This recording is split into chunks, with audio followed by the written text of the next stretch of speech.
The Academy's entire first-year cohort watched Kale's armor crack down the center before anyone understood what had happened. One moment the Virin squad leader stood in full ceremonial battle gear, plasma shield humming at maximum capacity, bragging about how Earth transfers always folded within the first semester. The next moment, a thin wooden splinter no longer than a fingernail pierced his chest plate with a sound like glass breaking underwater, and he collapsed onto the training mat, gasping for air, while his shield flickered out in cascading spirals of blue light. The girl who threw it, a human named Chen, sat cross-legged near the sparring zone's edge with her lunch box open, calmly reaching for another toothpick from the small cylindrical container she kept tucked inside. She had not even stood up. Nobody moved. The instructors froze mid-step. The squad's other 4 members stared at Kale's twitching form on the ground, then at Maya, then back at Kale. One of them, a hulking draconid whose scales shimmered with biometallic enhancements, finally broke the silence by activating his own shield and lunging forward with a roar that shook the viewing stands. Maya flicked her wrist without looking up. The toothpick she released spun end over end through the air, so fast it left a faint vapor trail, struck the draconid's shield generator mounted on his left shoulder, and shattered the casing into fragments. His shield collapsed. He stumbled. Maya's third toothpick hit his knee joint, and he went down hard, crashing into the mat with enough force to crack the reinforced flooring beneath him. The Academy had been very clear during orientation. No weapons of any kind were permitted in training exercises, duels, or common areas. No plasma rifles, no monomolecular blades, no graviton hammers, no kinetic disruptors, no energy whips, no molecular disassemblers, no neural stunners, no projectile accelerators of any classification. The rule existed to ensure fairness across species. Some students came from warrior cultures with centuries of martial tradition. Others were diplomats' children who had never held anything more dangerous than a datapad. Removing weapons meant everyone started equal. It meant sparring relied on raw physicality, tactical thinking, and personal resilience rather than technological advantage or inherited arsenal. It meant nobody could dominate through sheer firepower. Maya had read the regulations carefully. She remembered sitting in her dormitory room 3 weeks earlier, scrolling through the student handbook on her translucent screen while her roommate, a soft-spoken Enthier named Liz, explained which rules were strictly enforced and which existed more as suggestions. Liz had 8 tentacles and skin that shifted colors based on her mood, currently a nervous lavender. She told Maya that the weapon ban was absolute. Violators faced immediate expulsion. No exceptions, no appeals. The Academy prided itself on creating a safe environment where students from 70 different species could train together without fear of lethal escalation. Maya had nodded, asked a few clarifying questions about what constituted a weapon, and then gone back to unpacking her belongings.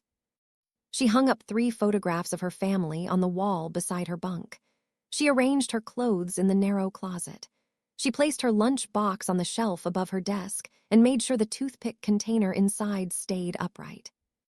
The third squad member, a sleek Quilleri with chromatophore skin and retractable claws, tried rushing Maya from the side while she was supposedly distracted. Maya finally stood up. She brushed dust off her training uniform, a simple gray jumpsuit that hung loose on her small frame, and caught the Quilleri mid-leap with a toothpick thrown underhand.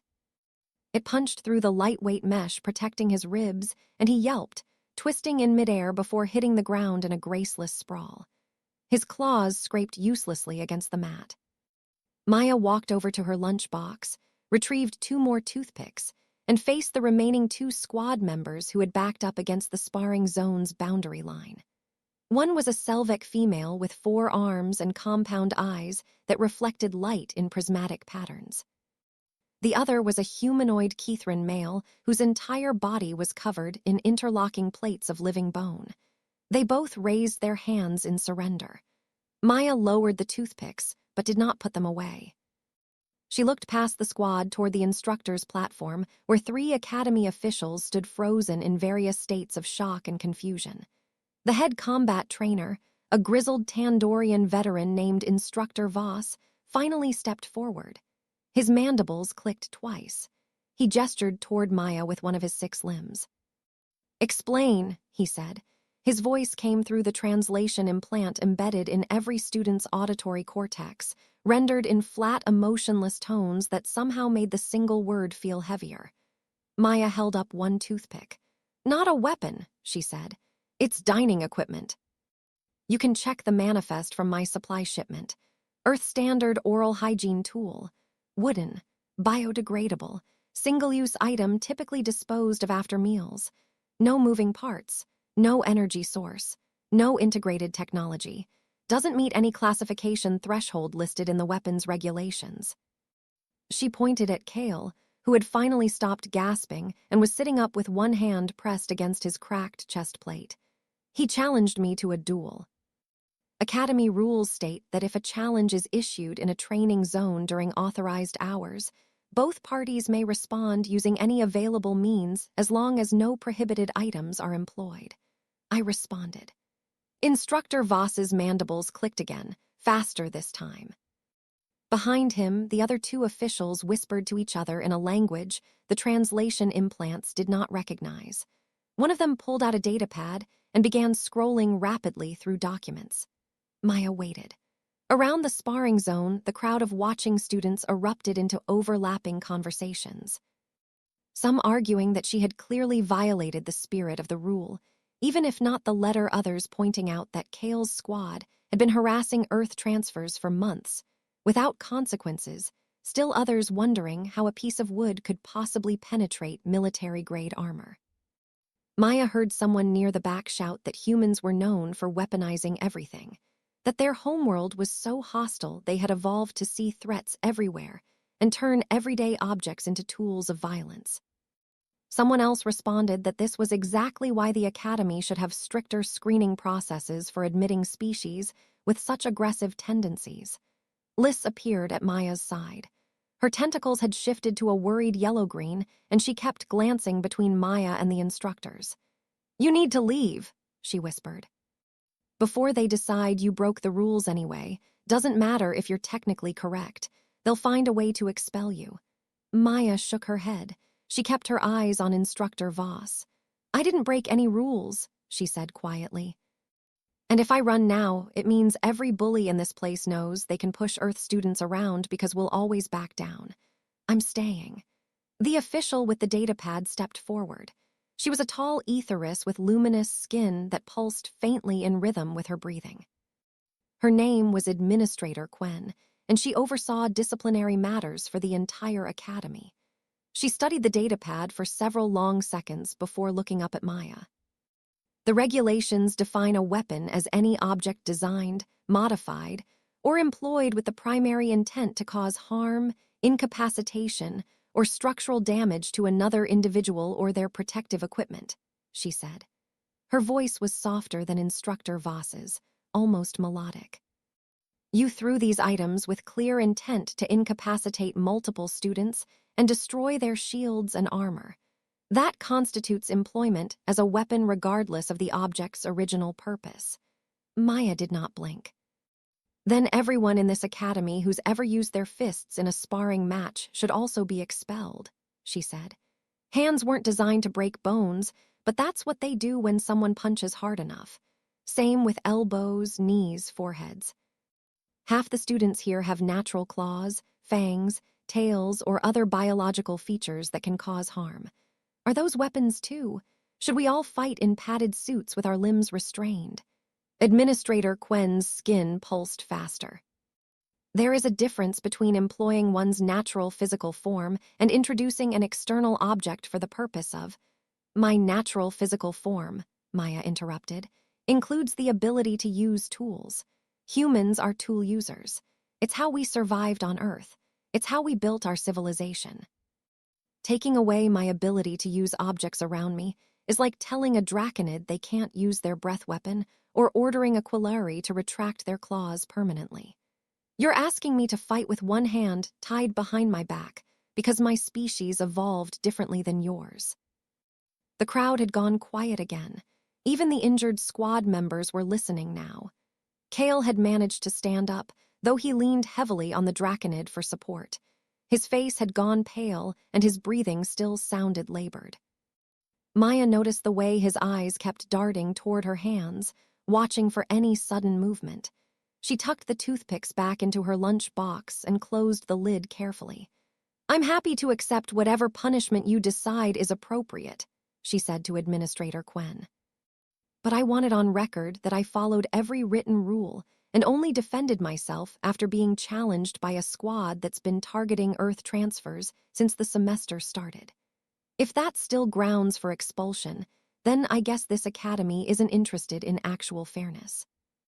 Instructor Voss made a sound that might have been a laugh if Tandorians could laugh. He stepped in front of Administrator Quen and crossed his 6 limbs in a complex pattern that Maya recognized as a gesture of respect among his people. "The girl makes a valid point," he said. "We cannot selectively enforce regulations based on which species we find more palatable. Either the toothpicks are weapons, and we must also ban all improvised tool use during sparring, or they are not weapons, and the girl acted within established guidelines. I recommend we clarify the regulations rather than punish a student for exploiting an obvious loophole we failed to address." Administrator Quen's skin dimmed slightly. She looked down at her datapad again, then at Maya, then at the injured squad members. "No one is being expelled today," she finally said. "But the Regulations Committee will meet to discuss whether we need additional restrictions on improvised items. Until then, all students are advised to exercise restraint and common sense during training exercises." She pointed at Kale. "And that squad is suspended from sparring privileges for 2 weeks for initiating an unsanctioned challenge with clear intent to humiliate a fellow student. Dismissed." The crowd began dispersing slowly. Medical staff rushed onto the mat to examine Kale and his squad. Liz grabbed Maya's arm with 2 of her tentacles and pulled her toward the exit before anyone could change their mind about expulsion. They made it halfway across the common area, outside the training zone, before someone called Maya's name. She turned to see a boy jogging after them, human like her but taller and broader, with dark skin and close-cropped hair. His name was David, and Maya recognized him from her xenobiology class. He caught up to them, breathing hard and grinning like he had just witnessed the best thing in his life. "That was incredible," he said. "I've been here 2 years and nobody's ever stood up to Kale's crew like that. They've been running roughshod over anyone who doesn't have backup from one of the bigger species. You just changed the entire dynamic." Maya shrugged. "I just defended myself. Didn't seem like that big a deal." "Are you kidding? It's a huge deal. There are maybe 40 humans enrolled here out of 3,000 students. We're one of the smallest demographic groups and definitely the weakest in terms of raw physical capability. Most of us just keep our heads down and try not to get noticed. You walked into that sparring zone and took down 5 armored fighters with lunch supplies." He laughed and shook his head. "People are going to remember this. You're going to have a reputation now." Liz's tentacles shifted to an anxious orange. "Reputation can be bad thing," she said in her lilting accent. "Means people watch you always. Means they look for ways to prove you are not so tough. Means more fights." David's grin faded a little. "She's got a point. Kale's not going to let this slide. His family has serious influence in Virin military circles, and he's used to being the dominant force on campus. You embarrassed him in front of everyone. He's going to come after you again, probably with more backup next time." Maya started walking again. She felt tired suddenly, the adrenaline from the fight draining away and leaving her hollow. "Let him come," she said quietly. "I've got a whole box of toothpicks." They walked in silence for a while, navigating the academy's winding corridors with their high vaulted ceilings and bioluminescent wall panels that shifted colors based on the time of day. Students from dozens of different species passed them in both directions, some glancing at Maya with curiosity, others whispering to their companions and pointing. Maya kept her eyes forward. She thought about her family back on Earth, about her younger brother who had cried when she left for the spaceport, about her mother who had pressed the lunch box into her hands and told her it contained a little piece of home. The toothpicks had been her father's idea. He worked as a carpenter and always kept a few in his shirt pocket, said they helped him think. Maya had not expected to actually use them for anything beyond cleaning her teeth after meals. They reached the dormitory wing reserved for first-year students. Liss's room was 3 doors down from Maya's, and David lived in the adjacent building. He said goodbye and promised to check in tomorrow. Liss hovered uncertainly until Maya assured her she was fine and just needed to rest. Then Maya was alone in her room, sitting on her bunk and staring at the photographs on the wall. Her brother smiled at her from one of them, gap-toothed and sunburned from a day at the beach. She wondered what he would think of all this. Probably he would laugh and ask her to teach him how to throw like that. She pulled out her communicator and composed a message to her parents. Told them everything was going well, classes were challenging but manageable. She was making friends and adjusting to the cultural differences. Did not mention the fight. Did not mention Kale or his squad or the way Administrator Quen's skin had pulsed with barely contained anger. Just sent cheerful updates about her xenobiology project and the strange food in the dining hall, and how her roommate could change colors like a living mood ring. Hit send and watched the message disappear into the quantum relay network that would carry it across light years of space until it reached the small house in the suburbs where her family was probably sitting down to dinner. Sleep came slowly that night. Maya lay in the dark listening to the academy's ambient sounds, the hum of environmental systems, the distant murmur of conversations in the common areas, the occasional burst of laughter or music from someone's room. She thought about the look on Kale's face when the first toothpick hit him, the way his eyes had gone wide with confusion before the pain registered. She thought about what Instructor Voss had said about humans weaponizing everything, wondered if that was true or just a stereotype. Back on Earth, everyone used tools constantly. That was normal. That was human nature. But maybe out here among species who had evolved different strengths, different advantages, the ability to turn any object into a potential threat made humans seem dangerous in a way she had never considered before. The next morning, Maya woke to find that someone had left a note outside her door. It was written in angular script she did not recognize at first, but her translator implant kicked in after a moment. The message was short. "Well done. You have allies now. Watch your back anyway." Kay, she had no idea who Kay was, folded the note carefully and tucked it into her desk drawer before heading to breakfast. The dining hall was massive, easily big enough to accommodate hundreds of students at once, with specialized food stations for different biological needs. Maya grabbed a tray of Earth-standard rations from the human section and found an empty table near the back. She was halfway through her meal when 3 students approached and asked if they could sit with her.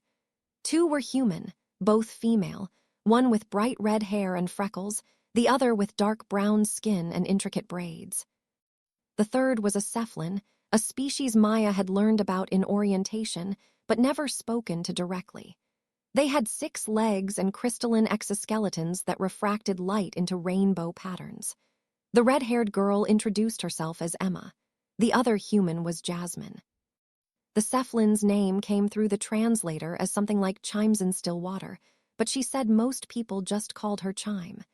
Emma leaned forward with her elbows on the table and her eyes bright with excitement. "Everyone's talking about what you did yesterday," she said. "Kale's squad has been terrorizing smaller students for months, and nobody ever fought back because they have too much backing from the Virin delegation. You just walked up and dismantled them like it was nothing." Maya swallowed a mouthful of synthetic eggs. "It wasn't nothing," she said. "I got lucky. If they'd been expecting resistance, it would have gone differently." Jasmine shook her head. "Doesn't matter, you still did it. That's more than anyone else managed. We wanted to ask if you'd be interested in forming a study group. Safety in numbers, you know. Plus, we could help each other with coursework and maybe practice some defensive techniques in case Kale decides to retaliate." Chime's crystalline body chimed softly, a sound her species used to indicate agreement. "Many small species students feel vulnerable here," she said. Her voice through the translator had an echoing quality like someone speaking in a cathedral. Your action yesterday showed that size and natural weapons are not only measures of strength. This is a valuable lesson. We would benefit from learning together. Maya looked at the three of them. Saw the hope in Emma's face, the cautious optimism in Jasmine's eyes, the steady patience in Chime's crystalline form. Thought about David and Liz. Thought about all the other students who had probably spent months feeling powerless and afraid. She had not set out to become anyone's champion. Had not wanted attention or responsibility. But sitting there in the dining hall with three strangers asking for her help, Maya realized she had already made a choice when she threw that first toothpick. Could not go back now even if she wanted to. Okay, she said. Study group sounds good, but we do actual studying too, not just self-defense. I'm not here to start a resistance movement. I'm here to graduate. Emma grinned. Deal, we meet tomorrow after xenobiology. Bring your toothpicks. The first week after the incident passed without major drama. Kale and his squad stayed away from the training zones, and Maya did not see them in any of her classes. She attended lectures, completed assignments, spent her evenings in the library studying alien physiology and interstellar law. The study group met 3 times and grew by 2 additional members, both non-human students who had heard about Maya through the dormitory gossip network. They practiced basic defensive stances and discussed which everyday objects could be repurposed in emergencies. Maya showed them how to throw with accuracy, how to identify weak points in different types of armor, how to use leverage and momentum to compensate for differences in size and strength. Felt strange teaching others when she had only been defending herself, but they were eager and attentive. During the second week, Administrator Chen called Maya to her office. The building that housed administrative services sat at the Academy's center, a towering structure of white stone and crystalline panels that seemed to glow from within. Maya climbed 5 flights of stairs and found the office at the end of a long hallway lined with portraits of previous administrators from dozens of different species. Chen sat behind a curved desk made of some dark wood that Maya did not recognize. Her luminous skin pulsed slowly, a steady rhythm that suggested calm rather than agitation. "Sit down, Miss Chen," Chen said, gesturing to a chair that adjusted its shape to accommodate human proportions. Maya sat.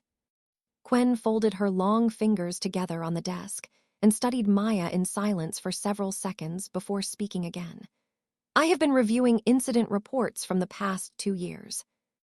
Did you know that there have been 73 documented cases of students from smaller or less physically imposing species being harassed, intimidated, or injured by larger students during unsanctioned confrontations?" Maya shook her head. 73, Chen repeated. And in every case, the victim either dropped out within a semester or learned to avoid conflict entirely by limiting their presence in shared spaces. The Academy has a bullying problem that we have failed to adequately address. Your actions 2 weeks ago brought this issue into sharp focus. The Regulations Committee has spent considerable time debating how to respond. Maya felt her stomach tighten. Am I being expelled? No, but the committee has decided to implement new rules regarding improvised weapons. Beginning next semester, any object used to cause harm to another student, regardless of its original purpose, will be classified as a prohibited item. Students caught employing such objects will face suspension or expulsion depending on severity of harm caused. So you're punishing everyone because I defended myself. Chen's skin pulsed faster. We are establishing clear boundaries that should have existed from the beginning. However, the committee also recognized that the previous lack of such boundaries meant you technically acted within established rules. Therefore, no retroactive punishment will be applied. You have a clean record. But going forward, if you use toothpicks or any other improvised items as weapons, you will be expelled. Am I clear? Very clear, Maya said. She stood up. Is there anything else? Yes. The committee is also implementing a formal grievance system for reporting harassment and bullying, with guaranteed anonymity for accusers and mandatory investigation of all claims. We are hiring additional security personnel to patrol common areas and training zones. And we are requiring all students to complete quarterly conflict resolution workshops. These changes are being made because your actions demonstrated that our existing systems were inadequate. Quen paused. I am telling you this because I want you to understand that while we cannot officially condone what you did, we recognize it had positive consequences. Sometimes the rules need to be broken before we see why they were insufficient. Maya nodded slowly, left the office feeling strange, like she had won something but lost something else in the process.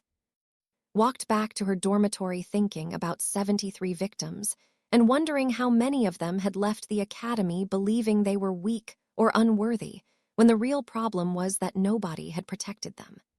The new regulations took effect at the start of the following month. Maya watched as students reacted in various ways. Some praised the administration for finally taking bullying seriously. Others complained that the improvised weapon ban was too restrictive and made self-defense nearly impossible.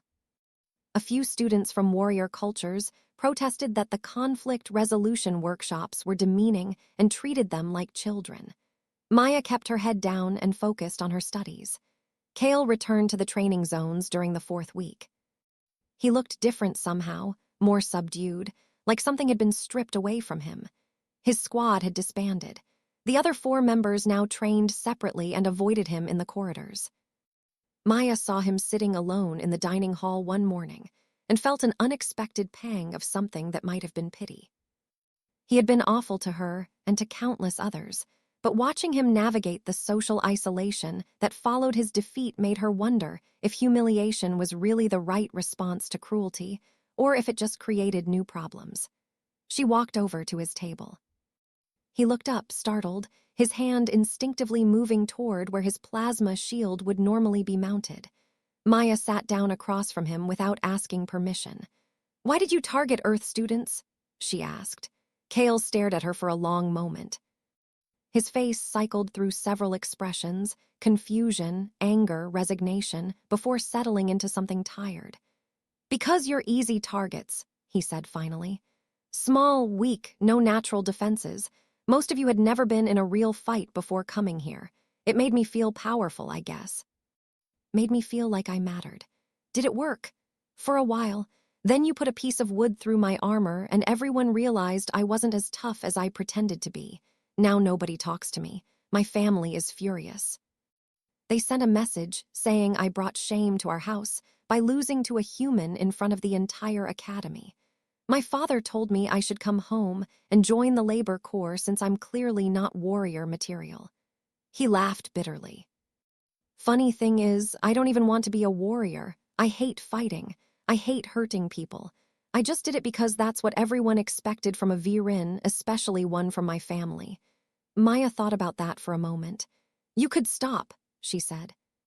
"Expectations aren't chains. You could choose to be something different. Easy for you to say, you won, everyone respects you now, nobody questions what you want to do. I won one fight, that doesn't define my entire life. And people only respect me because I stood up for myself when I had to, not because I spent months terrorizing anyone smaller than me." She stood up. "You want actual respect. Start by apologizing to everyone you hurt. Then figure out who you are when you're not trying to be what your family wants. Maybe you'll discover you're better than you think." She walked away before he could respond, did not look back. Did not know if he would take her advice or dismiss it as naive human sentimentality. Either way, she had said what needed saying. The semester continued. Maya's grades stayed strong. The study group evolved into something more like a mutual support network, with members helping each other through difficult coursework and personal struggles.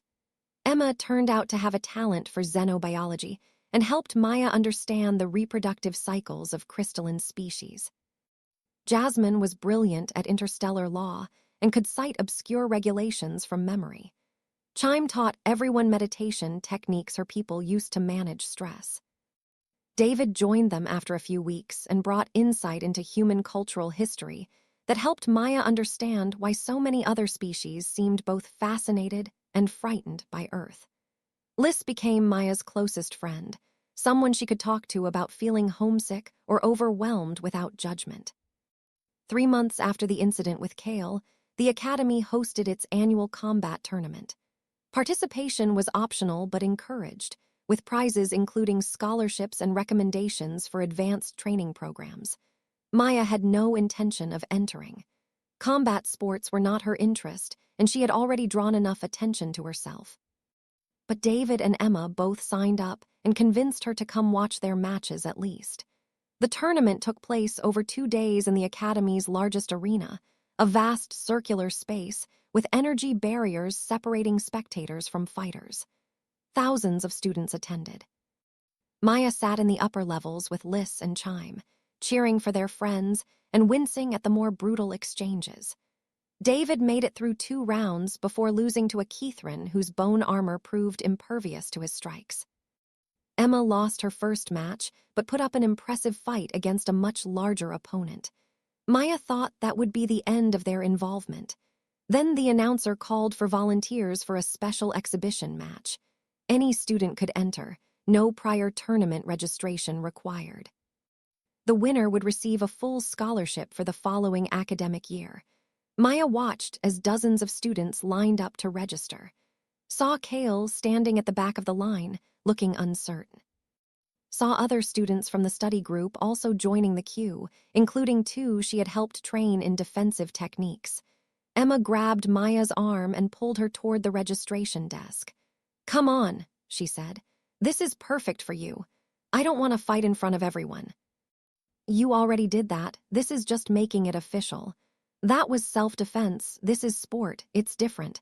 It's a scholarship. Full ride for next year. You told me your parents are struggling to afford the tuition. This could change everything."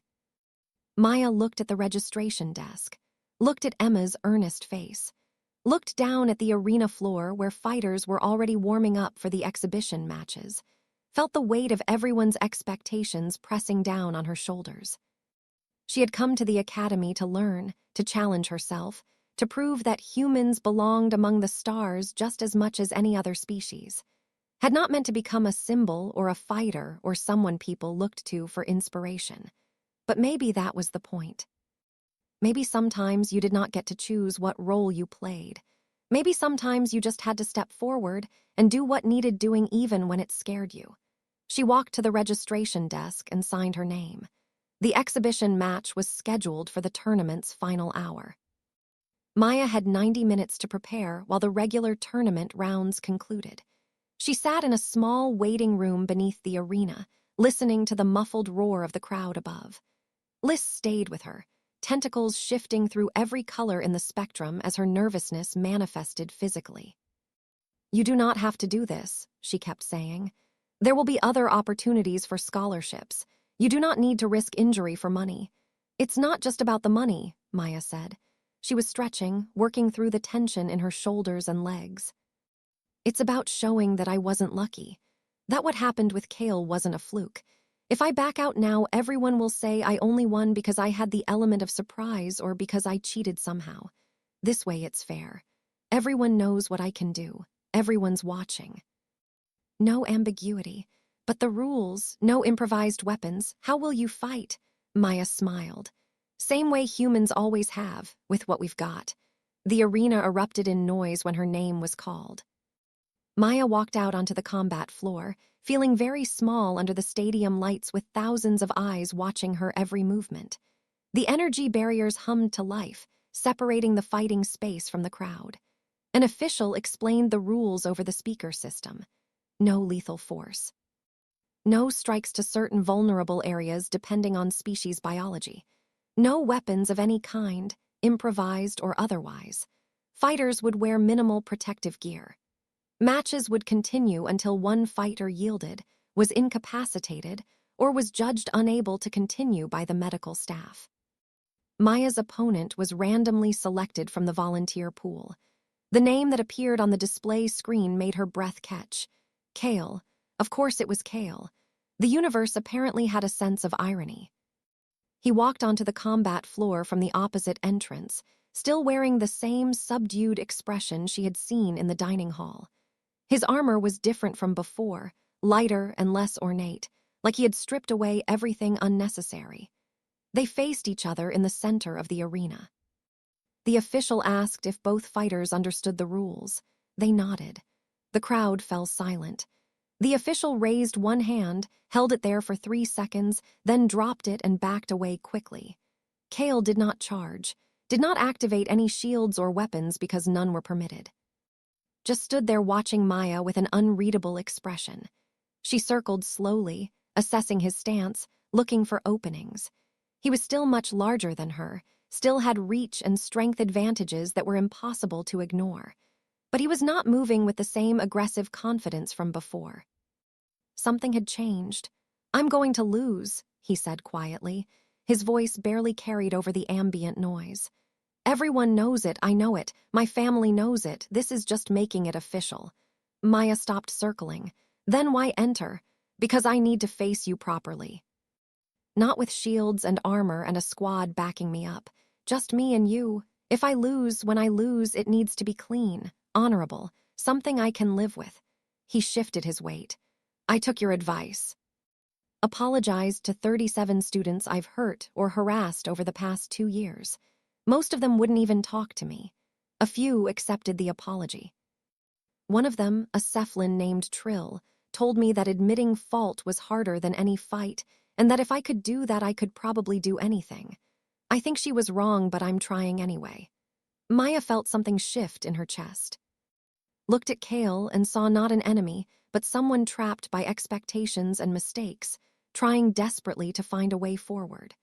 She thought about what David had said months ago about humans weaponizing everything. Wondered if maybe the most powerful weapon was not a toothpick or a fist, but the choice to show someone a different path. "You don't have to lose," she said. "You just have to fight honestly." He smiled, a small, sad expression that made him look younger. "I'll try." They fought. It was not like the encounter in the training zone. No plasma shields, no squad, no element of surprise. Just two people testing each other's limits in front of an audience of thousands. Kale was faster than Maya expected, and his strikes carried more precision than raw force, like he had been training differently since their first meeting. She dodged and countered, using his momentum against him, staying mobile and unpredictable.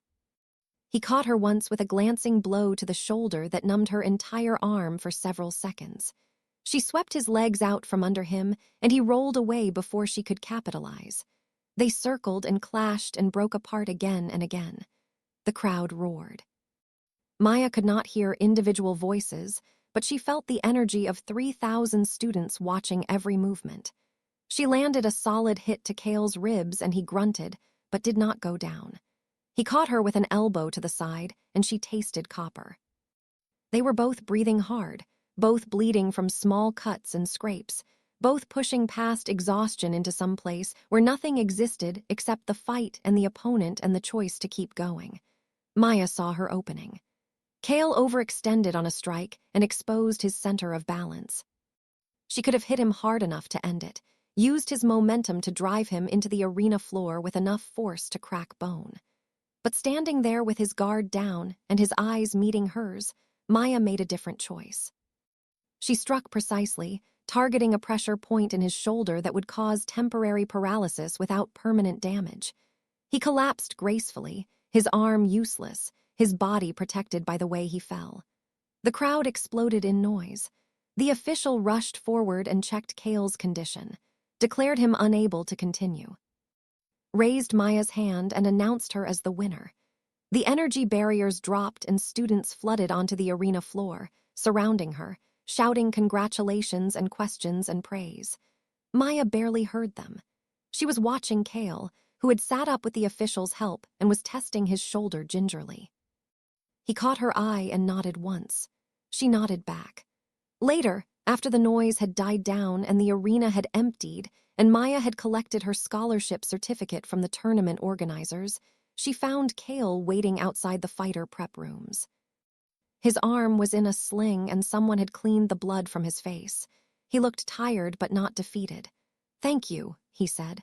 "For what, beating you? For not humiliating me again. You could have destroyed me out there. Everyone would have loved it." The big bad Viren getting put in his place for good. But you didn't. You ended it clean. Gave me a chance to walk away with some dignity. He adjusted the sling. I'm transferring to a different academy next semester.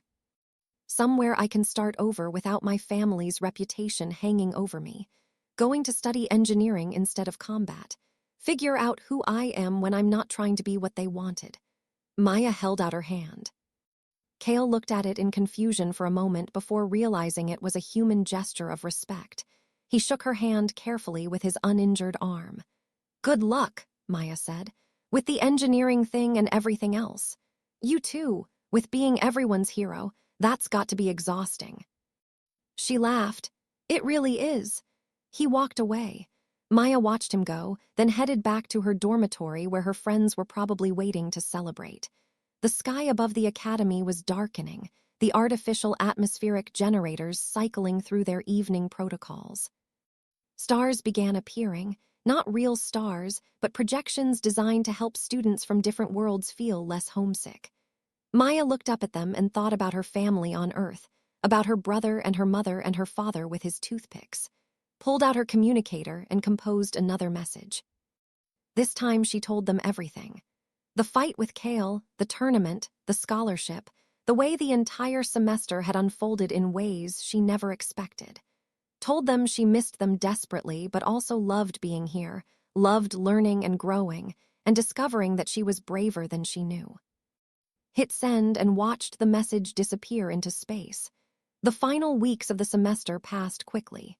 Maya took her exams, helped her friends prepare for theirs, spent long hours in the library finishing research projects.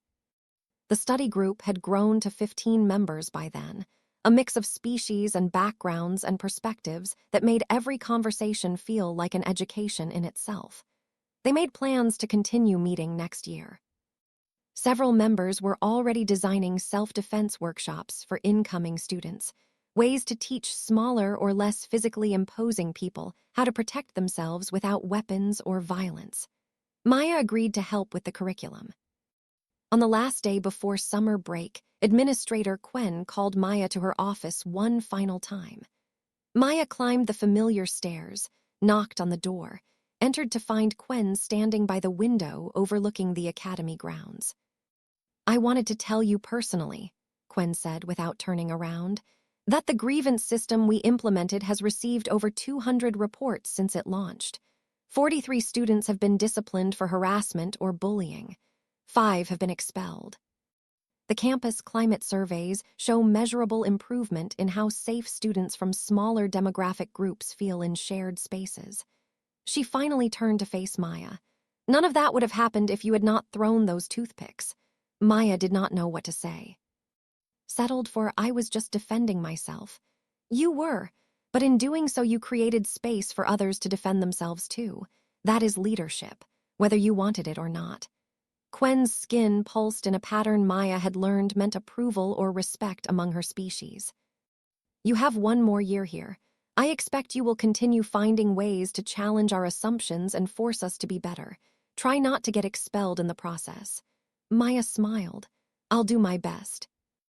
She left the office and walked through the academy grounds one last time before departing for Earth. Past the training zones where she had first fought Kale. Past the dining hall where she had eaten lunch alone that first day. Past the dormitory where Liz was probably packing her belongings. Saw students from dozens of species laughing together, studying together, existing in the same space without fear or hostility. Knew that the academy was not perfect, would never be perfect, but maybe it was a little bit better than it had been. Thought about toothpicks. About how something small and ordinary could become significant given the right circumstances. About how humans had always been good at making do with what they had, turning challenges into opportunities, finding strength in unexpected places. Wondered what her father would say when she got home. Probably he would laugh and tell her that wood was stronger than people thought. Probably he would hand her another toothpick from his pocket and say she should keep it with her, just in case. Probably he would be right. Maya Chen left the academy that day with a scholarship, a group of friends who felt like family, and the knowledge that she belonged here just as much as anyone else. She took the toothpick container from her lunch box and placed it carefully in her luggage. Did not plan to use them again, did not plan to fight anyone next year, but kept them anyway just in case, because that was what humans did. They prepared, they adapted, they survived. And sometimes, when necessary, they picked up a piece of wood and reminded the universe that strength came in more forms than anyone expected.